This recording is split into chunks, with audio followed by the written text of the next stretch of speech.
We have Michael and Samantha with me here. They spent over 28 years building one of the top 5 largest ATM networks. They're both founders, entrepreneurs, probably much like yourself. They grew it up to an 8-figure valuation, had their exit last year, went through the negotiation of that exit, the process of deciding, should we sell, should we not sell, et cetera. And now they're focused on investing their own wealth, reducing tax liabilities where possible, helping others achieve financial independence, and exploring how to do both passive investing while using their entrepreneurial-driven brains, just like a lot of us here in the room. So I think a lot of you are going to connect with the comments they share here today. And would either of you like to add something for an introduction on who you are? You did a pretty good job there, Richard.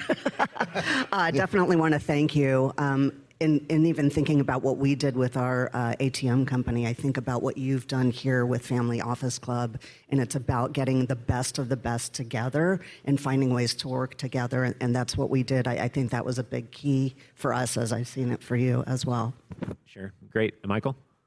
I think she covered it. We just like to partner with people that are doing a great job in their specific niche and see if we can help grow that by pouring a little gas on it. Sure, and I know it wasn't one of the planned questions, but I remember when we went golfing last year in a 97-degree, nice weather in Scottsdale for 4 hours. You mentioned, Samantha, that one of the things that helped you guys grow faster is thinking differently about the ATM business. I think you structured your acquisition of deals differently, or you thought about it more of a wholesale and mass distribution model, if I remember right. Can you comment on that and just how that played into your success? Yeah, you have to remember we started in the ATM industry when it started. So as soon as it didn't have to be bank owned. So we actually watched the entire bell curve of the industry. But when we first started, everybody was really doing retail sales, even for people that wanted to own their own portfolio of ATM machines.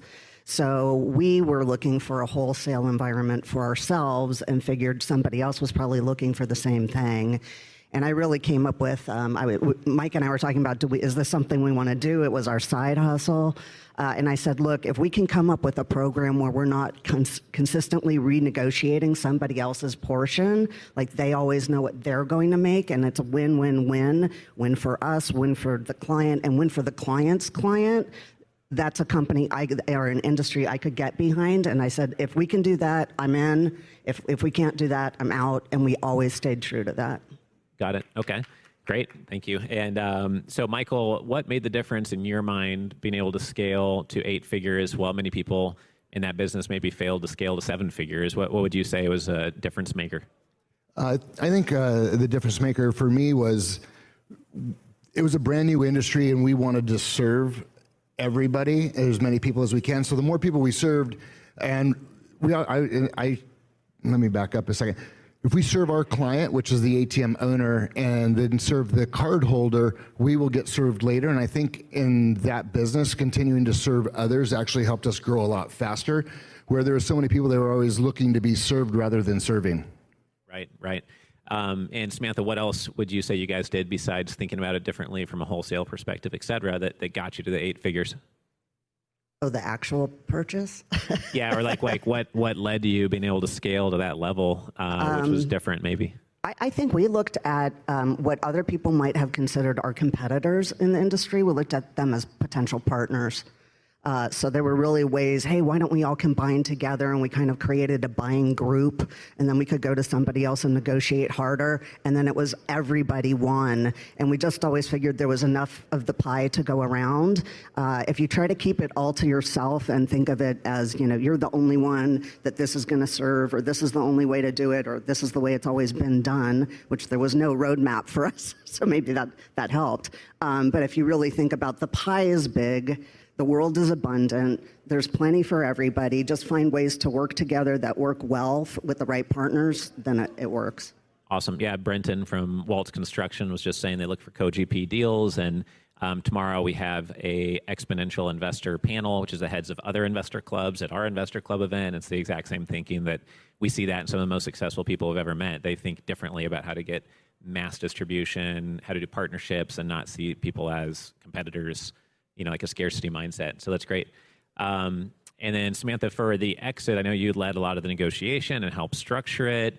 what did you learn the hard way? What was amazing, and you would do it the exact same again if you had to go through it again? Because I'm sure there's some people here in the room that are trying to figure out, like we heard on the last panel, should I exit now? Should I wait till interest rates go down a little bit more, et cetera? Did you learn during the exit? One of them is you need to know your own outcome. Like, what is it you're looking for? Every few years we would think like, oh, do we want to sell? Do we want to sell part? Do we want to sell all? And really it came down to like, what's the outcome you're looking for, and how can you do it? I keep joking that I want to write a book, Negotiate Like a Girl, because the ATM industry is full of men. And so ultimately when it came down to it, I will tell you what I really did that changed the price is we kind of talked about selling over the years. I'd reached out to some people in the industry. It was just sort of a soft float. And then eventually we said, like, okay, now we're ready to sell. So I walked up to one potential buyer and I said, hey, look, I know we've kind of talked about it in the past. We're ready. We want to sell, and I want to give you first look. And the guy was like, thank you. That's totally awesome. I really appreciate it. That went a long way to, creating a good relationship. And then I walked over to the other guy and said the same thing. Right.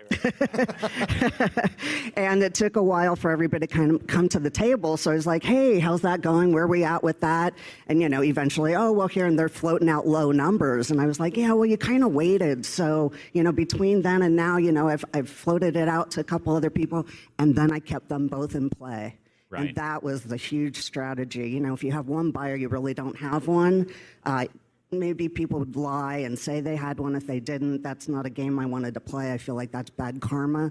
But keeping them both in play and knowing how to sell my company to each one of them when the outcome for each of them was different if they purchased me. There's a lot of different insights there. And so one is to plant seeds early. So by the time you actually do want to sell, they already know you, trust you, hopefully like you, maybe have even started some light due diligence on who you are and seen you at some events, and you can follow up with them when you're in town. But then also, if you go to someone first, use that and tell them, hey, we're coming to you first. And when you go to the next person, say, you're one of the first 2 people we're coming to out of 50 that we could have. And I guess play those cards. And, when you're an investor acquiring something, you want to be the only one at the table. When you're selling something, you want an auction and get maximum price is generally right. So, Michael, I've heard a saying that all of my wealthy friends sold too early. Basically like the only way you get wealthy is have some sort of exit, and you could always hold on to something longer. So for you, what made you confident that it was the time to sell? We had operated the business for over 25 years. We had 401ks, we had a cash benefit plan, we had a ton of money in savings, so we could actually retire just based on the money that we had put away over the years. So we figured at that point in time when we were going to sell, whatever we sold for would be icing on the cake. So for me, it actually, I sort of didn't want to sell at the time, but it actually ended up being the exact right time to sell. But I think what made it easier for me to swallow is we had already put enough money away in investments, and the investments were creating enough passive income to cover our lifestyle, so we didn't have to worry about what the company actually sold for. So that I think that even helped in the negotiations, is we just really didn't care. Right. Well, Ed, can I add to that? Because we saw the entire bell curve of the industry, it had actually gone through mergers and acquisitions about 3 times. It was on really its 4th round. There were like 3 huge ATM companies, several mid-size. We were at the top of the mid-size, and all these little guys, which most of them were our clients. And I was like, if we miss this next round of M&A, we might not have a buyer.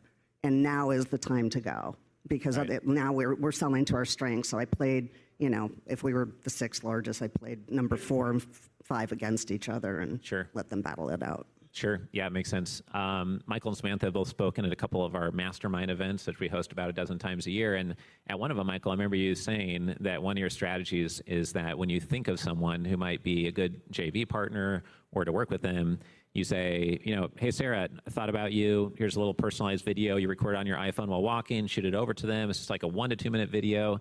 And that works super well for engaging people that maybe you haven't talked to for a while.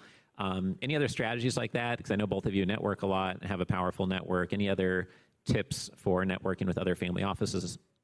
I think creating the relationship and going deep with that person, so then you actually know who they are, what they're looking for, what their investment strategy is. So then I know what to bring to them when I have an investment and I'm looking to raise capital.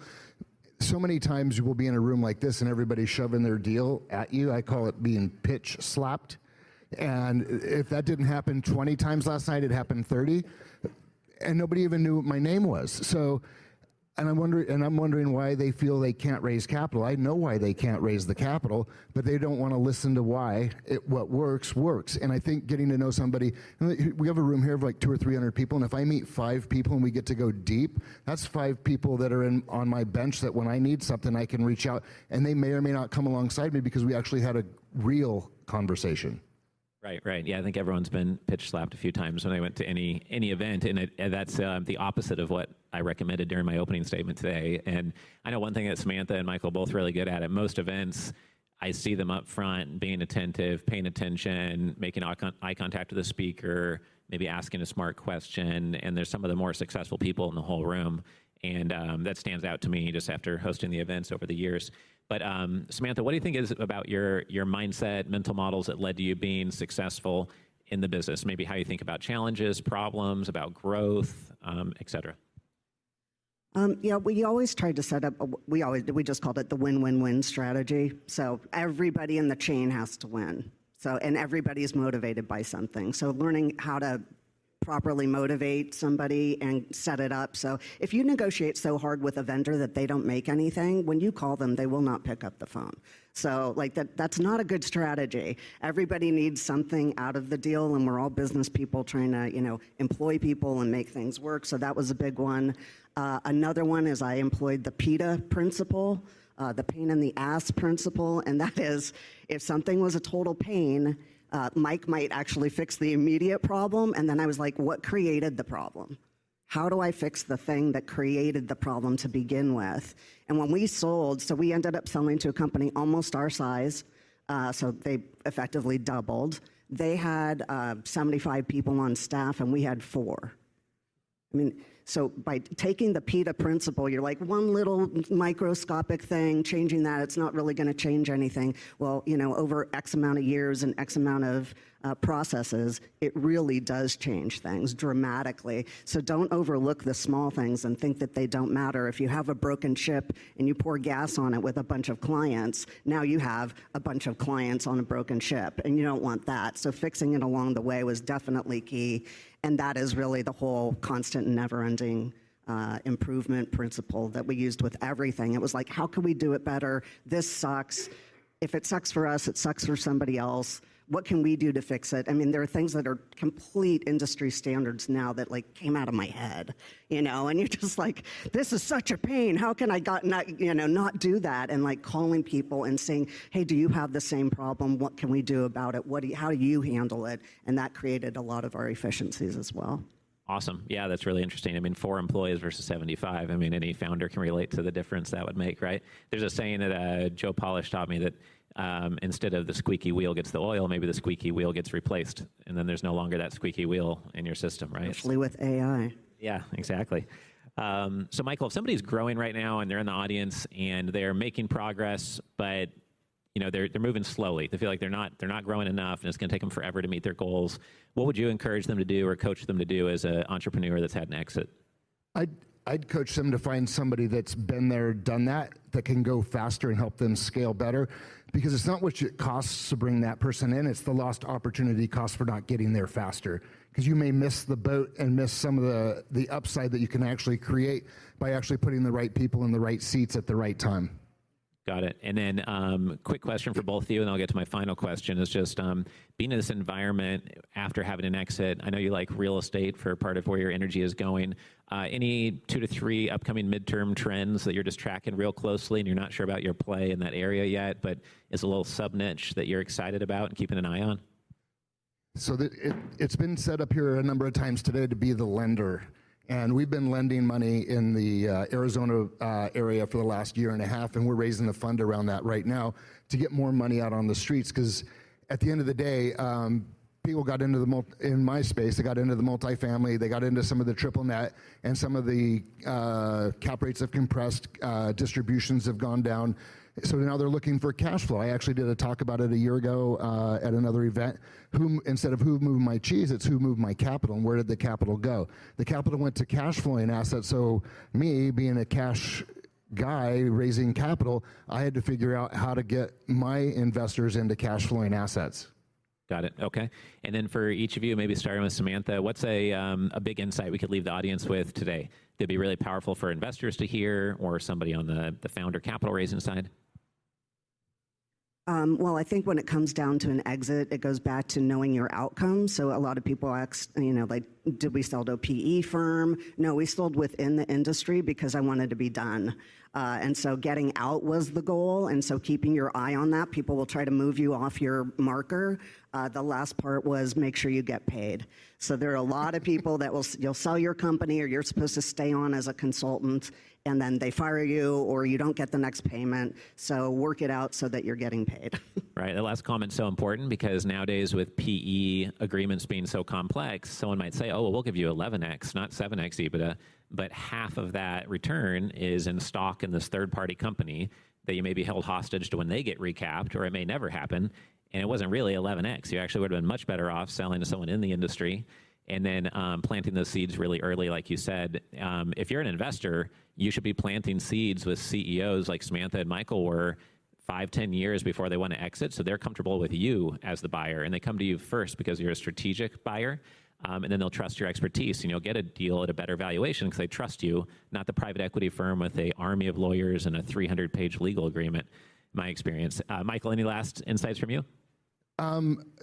Understand what the person sitting across from the table from you actually needs. Like, you could actually sell an investment for tax purposes. You can sell an investment for cash flow. You can sell an investment for upside equity. But if you don't understand what the person on this other side of the table needs from you, they're not actually going to listen to what you have to say. And that goes back to like last night. Everybody's got a great deal. Everybody's trying to get somebody's money. And I'm not even looking for a deal. But clearly, I had the sign on my forehead, pitch me your deal. And that's not what was going on. It'd be much nicer to get to know you, figure out who you are, what you're looking for, and then we can have another conversation later, because then you'll know what I want, and I know what you want, and maybe we each have something each other needs. Right. Figure out exactly what the other person wants. I know that Sam Zell had a famous story in his book called Am I Being Too Subtle, where he was trying to buy a whole block of real estate, and one lady was holding out as the 85-year-old who would not sell her house. Nobody could get it done, and Sam Zell said, I'm going to go there on my Harley, get it done myself. He went there, knocked on the door, had a cup of tea, and the lady said, well, my dog is buried in the backyard. That's why I won't sell. So they exhumed the dog, bought her a new house, moved the dog, buried it in the new backyard, and got the deal done just by listening, getting to know her, and having a cup of tea versus just making offers that were higher and higher. So it's related to that comment. Yeah, awesome. Well, if anyone wants to connect with Michael and Samantha, I think you're going to be here the rest of the evening and during the cocktail hours. After this, we're rolling forward with some more content. So Charlie's going to welcome up the next speaker, but let's give him a round of applause. Thank you. Thank you.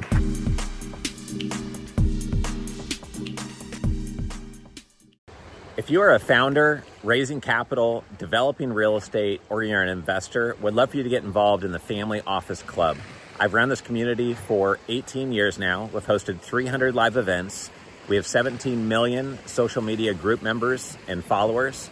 We have the #1 YouTube channel on family offices. We have the #1 most popular podcast on family offices. You can learn more about us and our membership options at familyoffices.com. We have 30 in-person events planned in 2026 and another dozen events this year. Please go to familyoffices.com to learn more.